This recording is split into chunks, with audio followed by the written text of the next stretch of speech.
Published, 1937 Eastern Daylight Saving Time, the 26th of June 2018. Updated, 2004 Eastern Daylight Saving Time, the 26th of June 2018. There's an oppressive bleakness to the brutal action thriller, Sicario, Day of the Soldado, but with faces like Josh Brolin and Benicio del Toro. What are you going to do?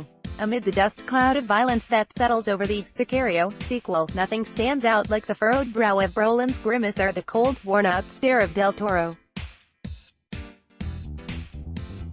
They look like gunslingers from an Anthony Mann or Sam Peckinpah western, just with heavier ammo and dark sunglasses.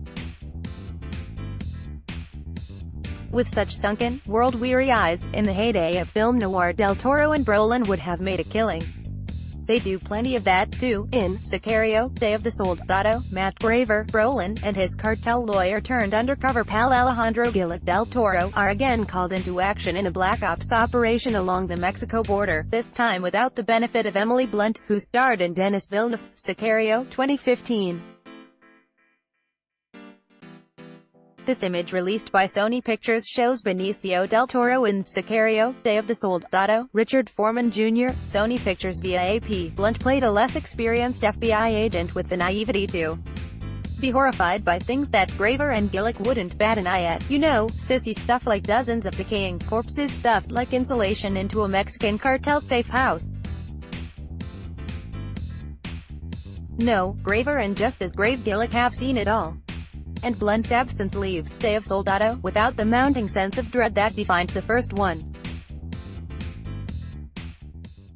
It also lacks the muscular camera work of Villeneuve and cinematographer Roger Deakins. With such missing talent, it would be easy to view Day of the Soldado as a cheaper knockoff. Easier, still, considering the movie's poster, of a gun-toting skeleton draped in a flag, most resembles a Guns N' Roses album cover. It's better than that, but not by much.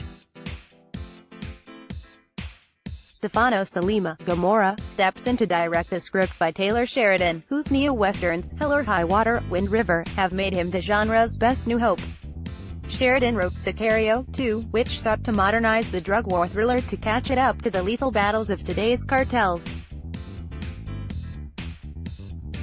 But in its ballet of SUVs sweeping across the border, Sicario mostly stood for a ruthless, borderless American power equaling the ultra-violence of a new era, with all the moral doubt that accompanies such a fight. Day of the Soldado begins with a similar stab at political relevance. A supermarket in Kansas City is attacked by a swarm of suicide bombers, the last of whom we watch detonate his vest just as a mother and child are trying to tiptoe past. Sheridan and Sollima could easily defend the imagery. This is indeed a not uncommon happening. But it's a sensationalist way to show it.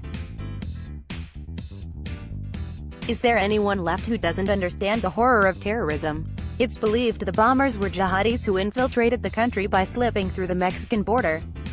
Told that the cartels control the trafficking of migrants over the border, the Secretary of Defense Matthew Modine opts to clandestinely prompt a war between two cartels. Graver's plan is to kidnap the 12-year-old daughter of a cartel kingpin to kickstart the war. There are no rules this time, Graver tells Gillick, even if it's unclear how much Graver ever heeded the rules in the first place. Where Day of the Soldado most succeeds is in the blur or maybe altogether disintegration of American altruism in a heinous fight. In one scene, Gillick switches from kidnapper to DEA agent by unhurriedly slipping on a government jacket, but not changing gun or even his seat.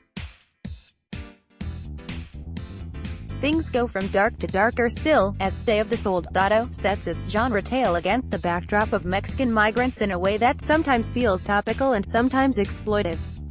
As grim as the world of Sicario is, and Sollima and Sheridan really wants us to know just how grim it is, there's also a sentimental stab at redemption by way of the kingpin daughter, played by a very good Isabella Moner, who ends up in a desert trek with Gillick. Still, there's a mean potency to the borderland noir of both Sicario films, enough that it sometimes recalls another tale of explosions and drug enforcement agents on both sides of the border. Orson Welles' Touch of Evil, Day of the Soldado, is too sober and grim for the sweaty heat of Touch of Evil, but it has taken to heart one of its best lines, all border towns bring out the worst in a country. Sicario, Day of Soldado, a Sony Pictures release, is rated R by the Motion Picture Association of America for strong violence, bloody images, and language. Running time, 123 minutes. 2.5 stars out of 4, MPAA definition of R, restricted.